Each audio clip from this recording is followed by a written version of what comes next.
Welcome. We're here at the Ohio Gun Collectors with the OGCA 2025 NRA display. This display was assembled by 4 senior displayers and represents a lot of good ideas about displaying that I would like to point out and would be useful for future displayers. One of the things is labeling. First off, your labeling needs to be big enough font that it can be read at distance. 6 feet is probably minimum without any need to strain yourself to see it.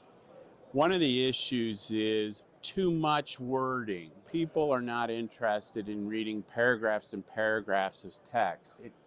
Describing the guns, the format we used was the make, the model, the caliber, the serial number, and any other points about the gun. We also usually included the year shipped or the year made if we had that information. Sometimes you don't know it exactly, but people often need a reference point, so saying something like circa is helpful.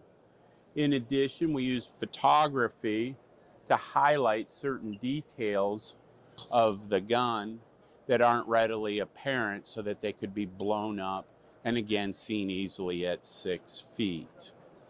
In laying out a display, it usually works best to do it chronologically, starting on the left and moving to the right. So what's on the left is the earliest production, and what you end with is the latest production of your display. We read left to right, and that makes sense to most people in reviewing a display. A well laid out display tells a story, and it does so in a manner that is easily understood by the person observing. In providing a story, having varying objects to look at makes it more interesting. If it's just the same gun, it's not all that interesting. One of the things we have here that's real interesting is an original patent application for the 1905 Colt. That's the 45 ACP, and it's signed by John Browning. It adds a lot of dimension to the display to have an original document that is related to the display, but it's different than guns. Setting forth the display, think about the key elements that you wish to highlight. With this particular display, the development of the 1911, going from a 2-pin to a single-pin barrel length with using a bushing was a monumental development aspect. So to highlight it, the barrels were removed, photographed, and presented. It's the only way you can effectively see them. Otherwise, the guns are assembled and you can't communicate this significant developmental issue. So consider in your display what's really important and highlight it. If you're displaying, take a look at the score sheet and see what the different categories of points given are.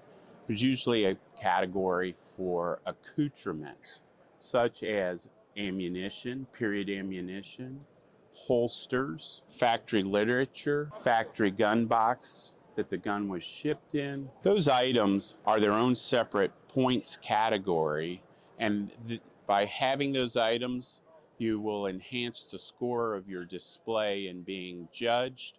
Again, they all need to be properly labeled so that they're calling out the details of what is being observed. Again, the photography is used here to highlight the U.S. inspection marks, which are not visible to the eye otherwise. A good display tells a story, but you should have fun doing it as well.